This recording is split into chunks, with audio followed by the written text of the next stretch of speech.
1 and 2 and a 1, 2, 3. Whoop! TGIF. You know what that stands for. Thank God it's FUME. Welcome to 15 minutes of FUME. We are your hosts, Tom, and that's Galen. Getting punchier by the day, practically. It's Friday! But it is Friday, and it's the Friday before a 3-day weekend. Every weekend since the pandemic started has been a 3-day weekend. Pretty much. And all the weeks have been 9-day weeks. Yes. So observe however you will if you remember to.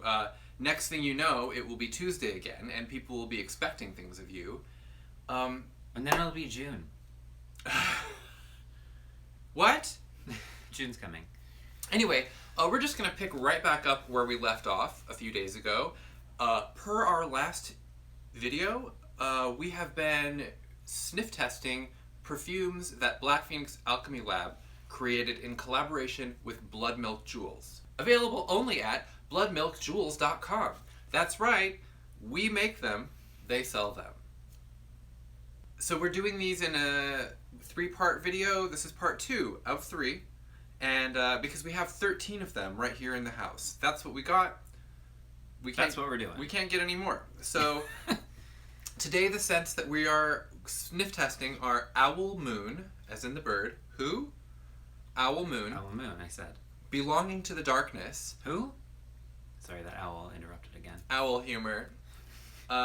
Belonging to the Darkness Part 2. Part who? Okay. Fucking owl. Why don't you just work on your pellets? And then BRIAR Rose. Don't got an owl joke now, do you? There it is. Well, I thought I'd just let you have let's that one. return to the scene of the crime and just smell Owl Moon in the bottle. Crime? The scent notes. This is inspired by a series of jewelry that Bloodmilk did, cast from owl talons. Incredible. I don't have one of these. I've got some of the scorpion jewelry. I don't have any of the owl jewelry. The scent notes are dark, rooty, sweet patchouli swirled with honey. So this is a honey patchouli. Last time we sniffed Silky Bat, which was like a sugared up patchouli. Yeah. This is a honey patchouli. Very different kind of patchouli. Oh. Sweet in a whole other kind of way. And the patchouli is a different kind, I think, too. It's like a rootier, darker kind than the Silky Bat one. Rooty, tooty, fresh, and not that fruity. patchooty. Patchooty. I got you. Okay. Hashtag patchooty. Hashtag patchooty. It smells like exactly what it says. I'm getting more of the patchouli in the bottle than the honey, which is a good sign for me. Yeah. Yeah, not a lot to unpack there. It reminds me of the owl in the terrifying Secret of Nim movie. That was just like the terrifying dusty owl that lives in a tree trunk and terrorizes all living creation. Yeah, that movie freaked me out. Yeah. Belonging to the Darkness, okay? Here's the thing. There are 2 Belonging to the Darkness scents. 1 and 2. They both belong to the darkness. The labels are very similar, and the label for number 2 has a tiny little number 2 on it, worked into kind of like the beautiful scrolling of the calligraphy. And I, with grandma eyes over here, had to do like a quadruple take in order to tell them apart at all. That won't really affect you online. It's very easy to see which one's which. Belonging to the Darkness Part 1. Scent notes, 7-year-aged patchouli. I'm sensing a theme. Glimmering with tuberose, jasmine, samba, lily of the valley, opalescent white moss, and white musk. Okay. I'm just even reading it trying to figure out what on earth this could possibly smell like. So, also just imagining an opalescent white moss. I could get lost in thought over that for about 10 minutes. And I think that would have applied before I lost all sense of time. Wow, we're really going on a patchouli journey. Now this is, it is kind of a sweeter patchouli like the others. Mm-hmm. Bloodmilk loves a sweet patchouli. Are you getting a lot of the floral notes? Because I'm not, like, picking them out in the bottle. It just could be that since it's pure oil that it might be overpowered. I can feel or sense that there is a jasmine in there, but it is kind of in the background. Fascinating. Use your 6th sense. I'm trying. Mostly I'm kind of getting the patchouli and maybe like the the white moss. Opalescent. And Like the eyes of that owl in The Secret of Nim. And then, now we can compare to Belonging to the Darkness, Part 2, which is a dark 3-year aged patchouli, and vintage amber, smoky cardamom, gilded juniper leaf, and a drop of golden vetiver. This sounds like... How could this not work for me? Completely different fragrance. Mm-hmm. It's like the sequel has a different director, maybe the same screenwriter, but like this is the movie that they were like really excited to write. Noticeably different cinematographer, though. Oh. The gilded juniper reminds me of something that I smelled recently. I don't know if it was golden priapus or... It is. It is? That has juniper leaf in it, and because gold. of the amber. Yeah. And It's the nice, nice and golden. The vetiver is in there, and may outlast all of these notes. It reminds me of the vetiver that's in one of my favorite BPALs, the Great He-Goat, inspired by the Goya painting that I wear all the time. Kind of the same blend of sweet and smoky. And then, last, but certainly not least, we have our BRIAR Rose. All of these perfume blends, by the way, if I didn't make it clear before, are inspired by different jewelry collections, so you can go and gawk at those also. Scent notes: thorny red roses swirled with mandrake accord, bois de rose, ambrette seed, and couche. I love a rose, first of all. I'm a big rose scent person. This is like it really is like a dark green swirly fantasy situation here.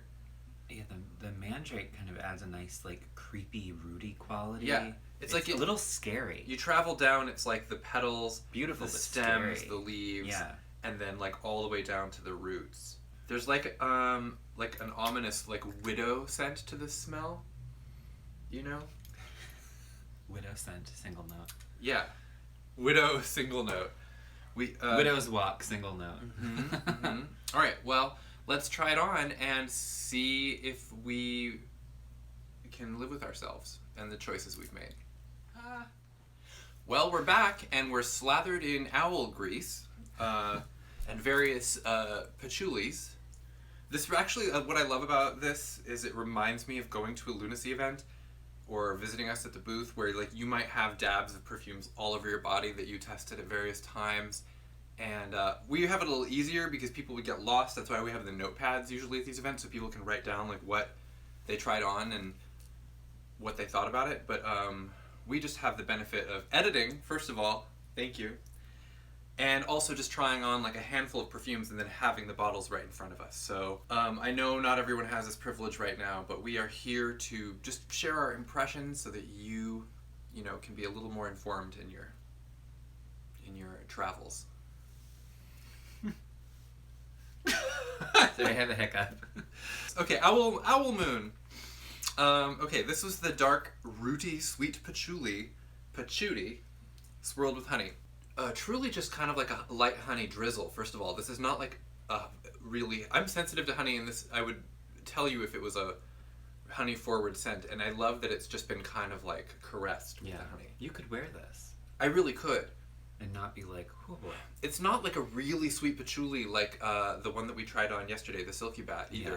That was like, I could smell Silky Bat on my arm the next morning, which tells you more about my bathing schedule than you need to know, but like, truly, it really hung in there. But the sweetness did too, and this, I could tell on the skin in an hour is probably going to just be like that dark, rooty scent. A bit cobwebby, would you agree? Mm-hmm. Like you're a frightened mouse and you have to appeal to like a gigantic, terrifying, magical owl. You won't stop fucking talking about that owl. It's Owl Moon. Oh, right. It really smells like of the natural world too, not like a patchouli perfume. You know? More like you sleep in a hollow tree. Yeah. That could be us in a year anyway. So we're just practicing. I sleep in a hollow tree energy. So next we have Belonging to the Darknesses 1 and 2. I like that I've got like one on each fist because I'm like, all right, buddy, which one do you want? Belonging to the Darkness 1 or 2? Surprise, you're gonna get both. Kapwa! I have them on next to each other, so I would just be like that. Yeah. Well, guess what? I only punch with my right. Yes, and also defend. The first one is the 7-year patchouli with tuberose, jasmine, sambat, Lizzie of the Valley, my new drag name, Please welcome to the stage Lizzie of the Valley, opalescent white moss, and white musk. This is a sweeter patchouli for sure. Yeah. More in the realm of silky bat, and yet, I mean, it's just so cozy and comforting to me. The florals are there, but they're not too strong. They're just kind of hanging out together, a good group of friends. Do you know what it reminds me of, and it's gonna make me cry? Is the last unicorn perfume blends that we did that are currently discontinued, that we're constantly holding out hope of bringing back. It reminds me of something from that collection. It really does have this fantasy quality. Also, we've been watching She-Ra, and maybe that's why the fantasy feels are like right there for me. I'm like, oh, Etheria! Okay, so then compared to the second one, Belonging to the Darkness, Trois, that's the 3-year aged patchouli, vintage amber, smoky cardamom, gilded juniper leaf, and a drop of golden vetiver. Yeah, it's just completely different. Oh. Nice smoky cardamom. Regal. Yes.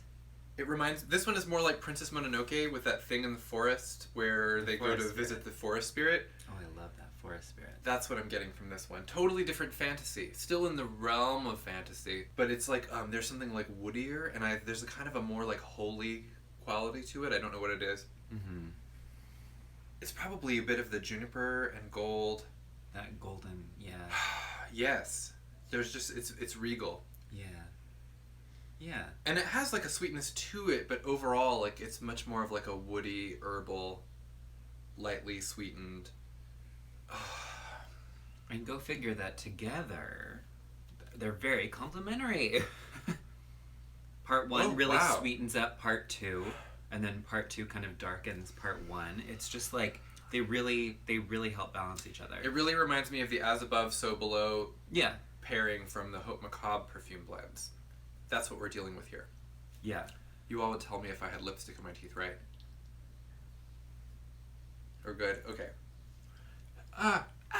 Last but not least, we have our Briar Rose, Thorny Red Roses, Mandrake Accord, Bois de Rose, Ambrette Seed, and Make it pink. Make it blue. Oh, that's funny because I was thinking about painting the roses red, and we had totally different fantasy tales going on at the same time. Yeah. Wow. It's a thorny rose. There's something that I want to say is kind of a little tart in it. Mandrake, probably. Or the coups? I don't know. I don't know what Ambrette Seed really smells like. I think that Mandrake kind of has a sour quality, maybe, a little? This reminds me of the little roses. Not the big, like, bosomy roses, but like the perky little roses. And how they have like a whole different scent. Bosomy roses, and then also you said perky little roses. Yeah, I'm just like, wow, it's Friday. There's some some visuals. It is just like a kind of like a really bright, freshly popped open rose. Mm-hmm. Freshly cut and brought into Yes. that little cottage by your 3 fairies who are posing as your caretakers. They're really, I know that I keep saying this, but there's like a real strong fantasy element for this one too. Yeah. Like it really transports you. You're getting somewhere weepy. else. I'm a little shiny. We haven't been more than 3 miles from home in months. So fantasy is starting to it's merging with reality. Mm-hmm. Like, I don't drive, but I have a lot of dreams where I'm driving a car, and I'm actually pretty good at it. So that's how the wanderlust is really setting in my brain. Is it like a school bus and then Freddy Krueger is there? No, that has not happened yet. Okay, that's just me? Okay. Yeah, that's you. Oh, you should be concerned if you have him in your dreams. I'm getting also kind of different, like, kind of like a mixed color palette from this scent too. It's like not like any one... Pink and blue. Pink, blue, green, red. Like, what color's the dress? What color are the roses? It reminds me of those roses that are like a swirl color that nature never intended, but we took care of that. Ooh, those cool sunset roses. Yes, sunset roses. That's what I'm getting. With the stems and like and the water's gone a little murky, but like it's just exquisite. And like tomorrow it'll be gross and you'll have to dump it out, but today you're just like. So that's those 4 perfumes according to us, a couple of stupids. We'll be seeing you. Bloodmilkjewels.com. I think my throat just made a dog noise. I just hiccuped. Bye!